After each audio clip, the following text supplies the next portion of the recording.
warahmatullahi wabarakatuh dan selamat sore Tribuners. Senang sekali rasanya bisa menjumpai Tribuners.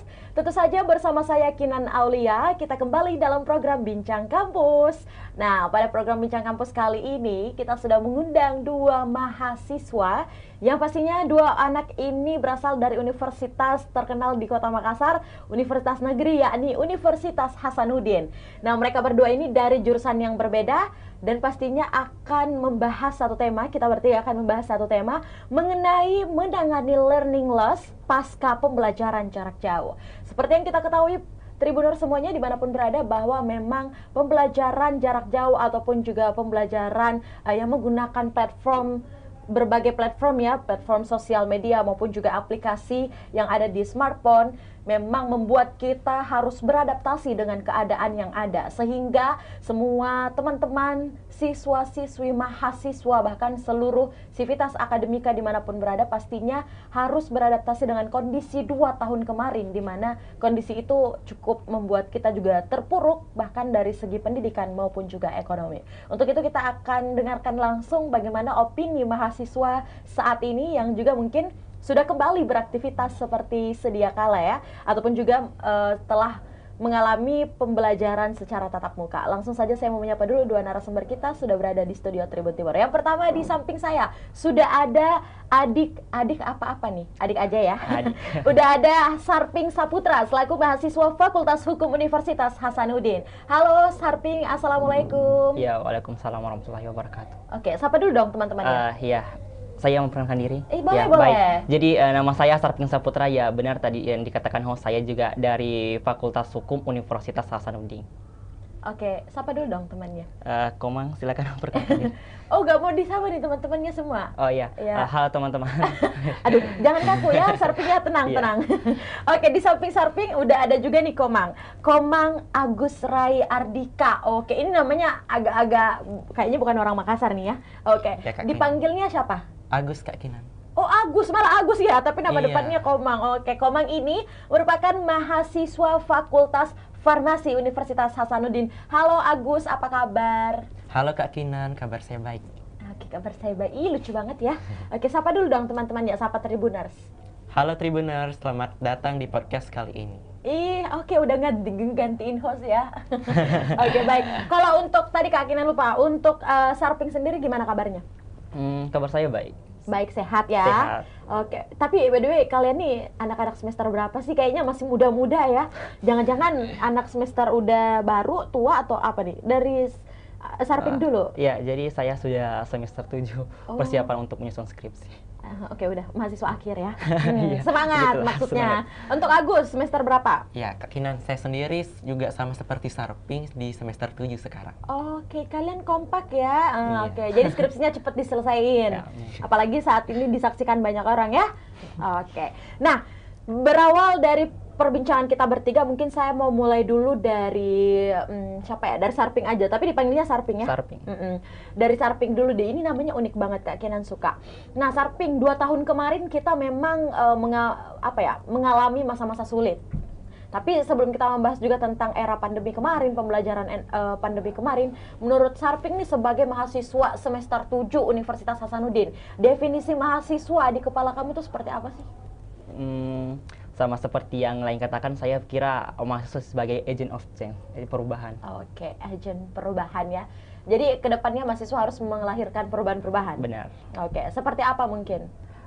Misalnya saya sendiri di bidang hukum, pasti kira-kira bagaimana, misalnya saya juga fokusnya di perdata, kira-kira bagaimana misalnya terkait dengan dunia perbankan, mungkin bisa menuangkan ide-ide seperti itu. Salah satunya juga misalnya mengikuti kompetisi-kompetisi, kan pasti banyak ide-ide yang kira-kira muncul dari sana. Nah, itu bisa dituangkan kira-kira bagaimana public policy-nya seperti itu. Oke, kalau anak hukum memang keren ya kalau ngomong ya. Baik, terima kasih untuk Sarping. Untuk Agus sendiri, Agus, di mata kamu tuh seorang mahasiswa, definisi mahasiswa tuh seperti apa sih? Bentuk seperti apa sih mahasiswa ini? Ya. Aku mau dengerin opini kamu. Kalau menurut saya, Kak, itu mahasiswa adalah seorang pelajar yang telah memiliki kedudukan yang lebih tinggi dibandingkan yang namanya siswa. Oke, siap hormat gerak gitu ya. Di sini mahasiswa memiliki tanggung jawab terhadap tridharma perguruan tingginya. yaitu apa terkait aja? dengan pendidikan, pengajaran, pengembangan, dan juga ada pengabdian masyarakat. Ya. Apalagi anak semester akhir ya, Iya. pasti akan melalui pengabdian masyarakat tersebut. Nah, tapi kalau kita berbicara tentang metode pengajaran atau pembelajaran semester 7, artinya kalian memang angkatan masa-masa pandemi ya kemarin. Iya. Kemarin sempat belajar berapa semester nih mungkin di masa kuliah, Sarping? Saya Sempat dapat tatap muka? sempat 1 semester lebih. Oh, cuma 1 semester. Jadi experience-nya kurang kayaknya ya. Kurang. Tapi nggak apa-apa. Iya, masih dalam proses pengenalan kampus ya, kira-kira pandemi langsung online. Seperti itu. Ya, tapi nggak apa-apa ya. Ya. Nah, kalau untuk Agus sendiri sama juga mungkin ya, 1 semester juga kemarin. Iya, 1 semester 2 itu udah masuk pandemi, Kak.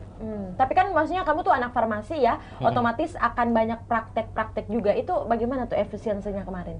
Ya, untuk tahun pertama, maksudnya semester pertama betul. awal masuknya COVID itu memang laboratorium diberhentikan terlebih dahulu. Karena kan masih masa transisi Betul, antara dari offline ke online begitu, Kak. Jadi setelah menemukan sistem yang lebih bagus pada saat online, mahasiswa diminta untuk kembali maksudnya ke kampus masing-masing. Nah, di sana dibuatkan beberapa prosedur nantinya untuk bisa melakukan laboratorium kembali, Kak. Oke, jadi agak tersendak juga ya pada Iya. saat itu. Terus kalau untuk anak hukum kemarin gimana nih? Turun di jalan? Tidak seperti itu Oh, juga. enggak ya. Jadi kalau misalnya beda kan dia menggunakan laboratorium. Kalau misalnya di hukum itu tidak ada yang seperti itu. Jadi sebenarnya di dalam hukum itu di mahasiswanya itu lebih kepada studennya yang jadi center point untuk pembelajaran. Jadi dia yang harus mencari ilmunya. Beda dan dosennya itu bertindak sebagai fasilitator saja. Seperti itu. Oke. Baik, terima kasih untuk Sarping dan juga Agus. Nah, melanjutkan mungkin obrolan kita. Kita akan membahas 2 tahun kemarin ya, yang memang sempat mengalami masa-masa sulit. Apalagi kalian berdua nih implementasi dari tahun pandemik, ya kan? Nah, saya mungkin mau dengar dulu cerita dari mulai Sarping dulu deh. 2 tahun kemarin, apa sih yang kamu rasa menjadi mahasiswa pandemik? Harus panjang? Iya. Jadi Jadi saya pribadi itu menurut saya kesusahan, apalagi saya tinggal di kampung, jadi akses untuk jaringan itu juga sangat sulit kadang. Ya. Tapi mungkin kan masa-masa pandemi kemarin juga menjadi susah juga, apalagi memang ekonomi mengalami penurunan ya pastinya. Tapi bagaimana nih Sarping melihat kondisi yang seperti itu, kamu tidak mendapatkan pengajaran secara langsung? Apakah itu efisien menurut kamu mungkin? Saya kira tidak.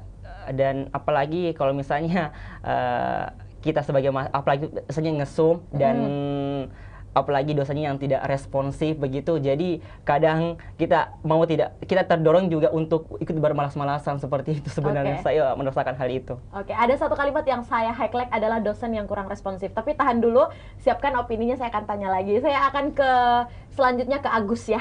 Agus, dengan pertanyaan yang sama, kamu nih implementasi mahasiswa pandemi yang memang tidak merasakan nikmatnya bangku kuliah ataupun juga pendidikan secara langsung, bertemu langsung terhadap dosen. Itu menurut kamu gimana nih masa-masa kemarin? Ya, untuk terkait itu Kak, sebagai mahasiswa pertama yang pertama kali mengalami pandemi COVID-19 ini, pasti adanya culture shock terhadap kondisi yang ada, sehingga itu mempersulit sistem pembelajaran, baik itu saya sendiri, mungkin Sarping juga mengalami. Ya, atau tadi udah diskusi ya? Iya. Enggak, ya terus. Ya, karena kan awalnya kita tatap muka itu antara dosen dengan mahasiswa, tidak ada media penghalang. Maksudnya tidak ada perantara yang tidak ada jarak di antara kita. Iya, seperti itu Kak. Kembaliin aja dosennya, nggak apa-apa. Iya, transfer ilmunya itu lebih gampang dibandingkan kalau misalnya pandemi baru online, itu kalau transfer ilmunya banyak sekali distraksi. Mulai dari pada saat nge-Zoom, misalnya ada HP di sebelahnya kita, itu kadang pengen lihat HP dulu dibandingkan ngelihat dosen yang ngajar. Iya, begitu. Nah, aku juga meng-highlight kata distraksi. Menurut kamu distraksi ini juga apakah akan ada impact juga yang terjadi terhadap proses pengajaran ataupun cara mendidik dosen yang melalui virtual ataupun juga platform seperti Zoom? Itu bagaimana menurut kamu, Agus? Terkait distraksi, kalau dilihat dari sisi dosen mungkin akan memberikan impact. Oke, seperti apa? Contohnya misalnya melaksanakan 2 agenda dalam satu waktu, Kak. Misalnya Iya. pada saat kuliah ada kegiatan lain, terkadang juga kuliahnya itu jadi terbengkalai. Ingin diminta mencari waktu yang lain untuk mahasiswanya gitu, Kak. Nah, dan kamu mungkin sebagai mahasiswa nih, kira-kira Iya. gimana nih kalau dapat dosen yang mungkin punya agenda yang bertepatan dan akhirnya mungkin ini nih mata kuliah yang kamu sangat tunggu tapi akhirnya harus diundur. Itu gimana mungkin kamu menilai tipikal-tipikal dosen yang seperti itu? Ya, sebelumnya mungkin izin konfirmasi terkait hal tersebut. Biasanya dosen juga berdiskusi dengan kami terlebih dahulu, Oke, Kak. jadi ada Iya. komunikasi sebelumnya. Oke, baik. Tapi apa sih mungkin yang kalian mau ngasih masukan kepada dosen yang pada dasarnya memang masa-masa itu kan memang membuat semua orang ya harus beradaptasi dengan kondisi tersebut. Yang memang kita mungkin banyak juga dosen yang ingin bertemu langsung kepada mahasiswanya, rindu kepada mahasiswanya, tapi pada akhirnya harus menggunakan sosial media ataupun juga aplikasi ya yang mendukung karena memang kebijakan yang dikeluarkan seperti PSBB, banyak lagi kan kampus-kampus yang harus ditutup. Mungkin saya mulai dari Sarping dulu sebelum kembali ke Agus. Itu bagaimana sih mungkin menurut kamu atau saran kamu kepada tim pengajar ataupun juga mahasiswa sebagai, apalagi kamu sebagai mahasiswa? Iya. Kalau saya pribadi mungkin metode belajarnya yang harus diubah ya. Karena kenapa? Kalau misalnya dosennya yang misalnya langsung satu arah saja, maksudnya dia langsung memberikan materi kepada mahasiswanya dan tanpa melihat apakah mahasiswanya paham atau tidak, itu bisa menjadi permasalahan. Dan kemudian yang mungkin yang sudah saya katakan bahwa mungkin yang bisa menjadi central point itu mahasiswanya yang bisa menggali dan dosennya itu sebagai fasilitator saja seperti itu. Oke. Nah, tadi kamu juga sempat yang saya highlight di awal ya untuk siapa namanya? Sarping sendiri. Distrik kita sambung dengan si Agus ya, distrik ini sendiri. Kalau untuk di kamu sendiri, distrik ini terjadi juga nggak sih? Saya pribadi ya terjadi. Karena maksudnya distraksi, misalnya dari gangguan-gangguan dan sebagainya seperti itu. Jadi misalnya kan saya juga sering seperti itu sebenarnya. Misalnya belajar di tempat yang memang tidak kondusif seperti itu. Misalnya di dekat tempat tidur, pasti kalau misalnya kita ngesum di situ. Oh, ini jawaban jujur mahasiswa ya, awas lo ya dosennya nonton. Misalnya kita walaupun dia di tempat berbeda, tapi kalau misalnya kita ngesum dan lihat dosennya, maksudnya pembelajarannya yang tidak menarik, pasti kita lihat di situ. Itu dia seakan-akan memanggil begitu.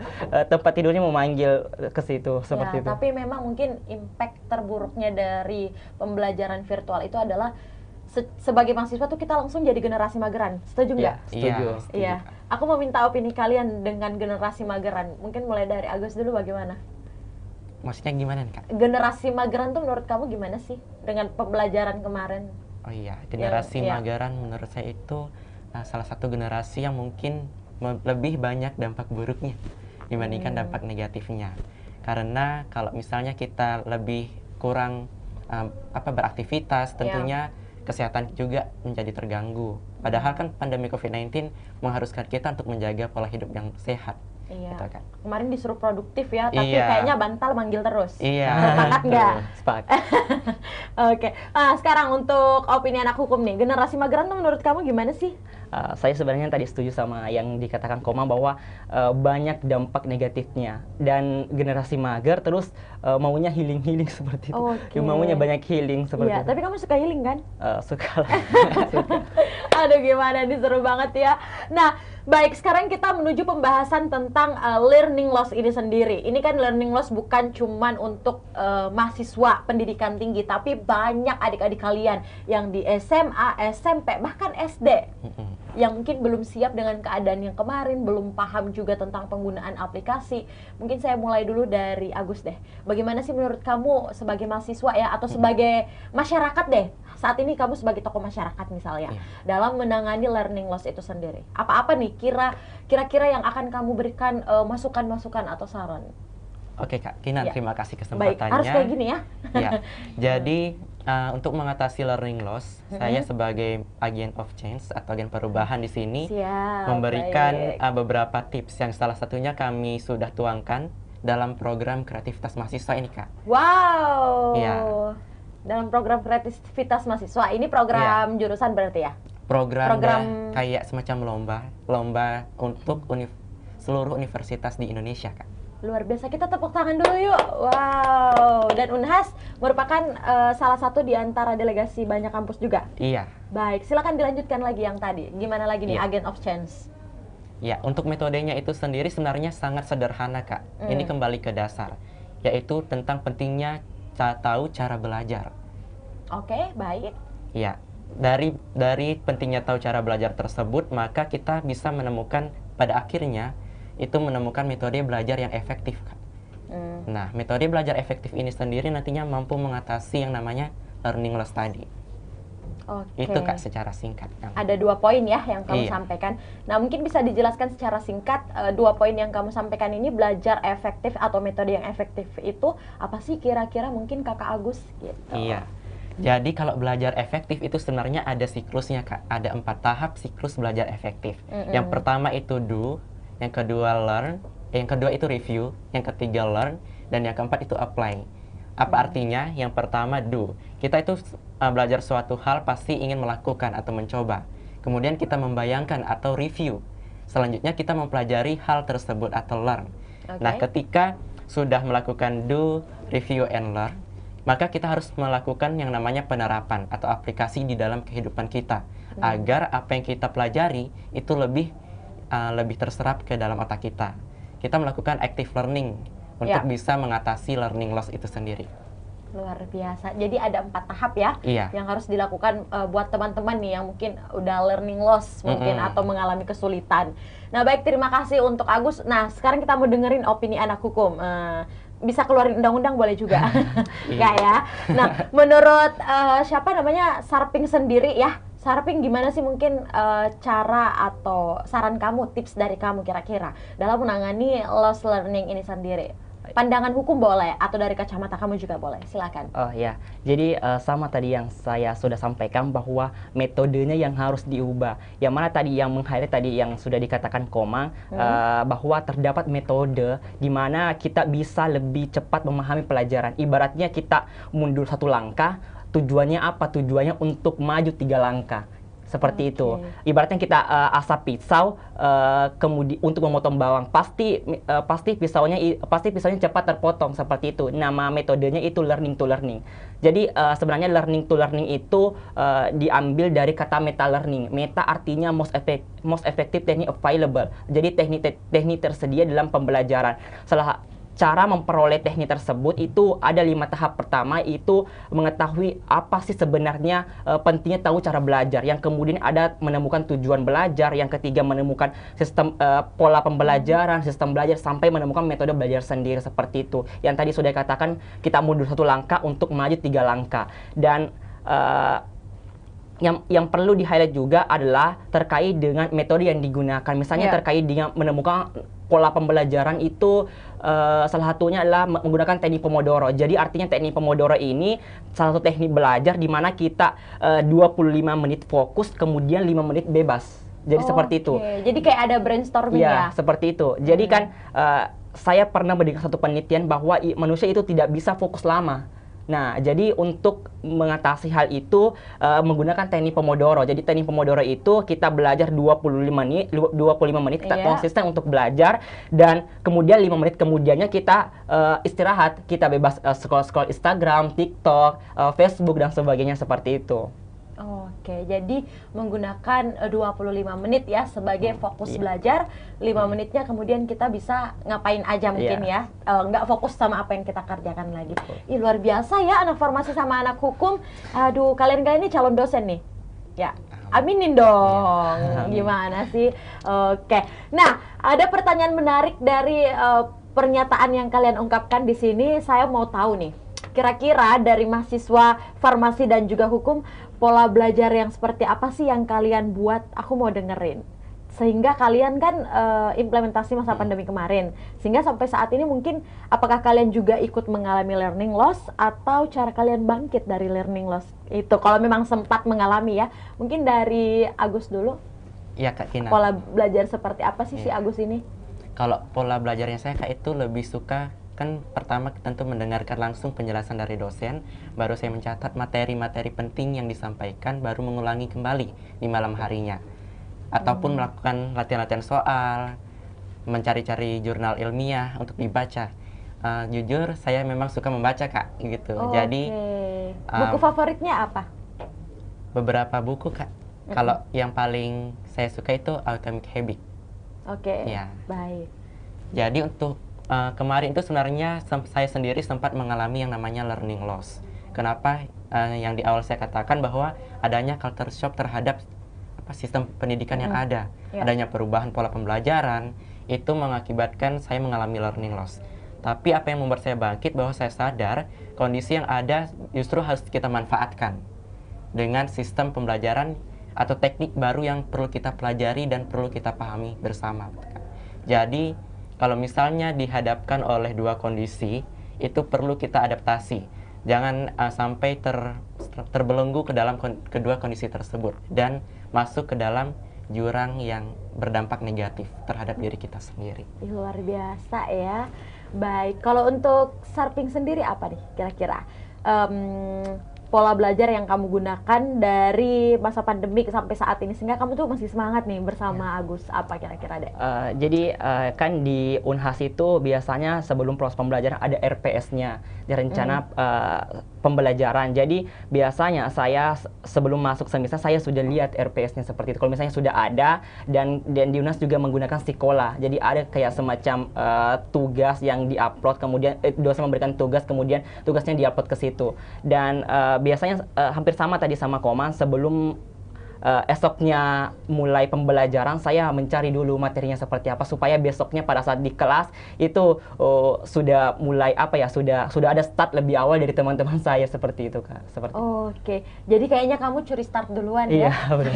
Jadi kalau ada pertanyaan di dosen, siapa yang tahu jawaban ini? Kayaknya si Sarping, saya Pak, soalnya sebelum di depan pintu udah dibaca duluan. Tapi ini tips baik juga ya. Oke, baik. Nah, pertanyaan selanjutnya, apa sih mungkin menurut kalian ya sebelum kita berada di closing statement, untuk Sarping dan Agus tantangan untuk mahasiswa saat ini dalam mengalami ataupun menyambut era new normal ini yang memang kita kembali lagi, alhamdulillahnya adalah kabar baiknya ada angin segar, kita bisa belajar secara tatap muka. Apalagi Universitas Hasanuddin udah tatap muka juga kan? Iya. Mungkin dari Agus dulu, apa kira-kira nih? Tantangannya nih Kak? Betul. Iya. Tantangan buat mahasiswa. Mungkin tantangannya untuk beradaptasi kembali Kak. Karena kenapa? Sebelumnya kan kalau misalnya online itu kita bisa kayak lebih bermalas-malasan mungkin bagi sebagian besar mahasiswa. Nah, pada saat sekarang sudah mulai offline kembali, itu coba bangun sistem belajar yang lain dibandingkan pada saat pandemi kemarin untuk mencapai yang namanya capaian belajar.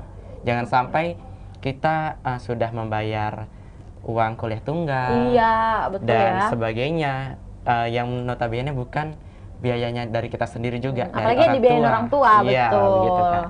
Nggak boleh bikin, maksudnya harus bikin bangga orang tua, memanfaatkan biaya pendidikan yang diberikan atau privilege yang didapatkan nih dengan sebaik-baiknya. Baik, kalau untuk Sarping sendiri apa nih kira-kira? Iya, saya juga mengalami hal itu, yaitu kembali beradaptasi kepada teman-teman. Kalau misalnya di selama hampir 2 tahun itu kita tidak pernah bertemu sama teman-teman yang lain, itu kayak kita merasa canggung seperti itu. Kaku ya? Ya, kaku. Padahal rindu.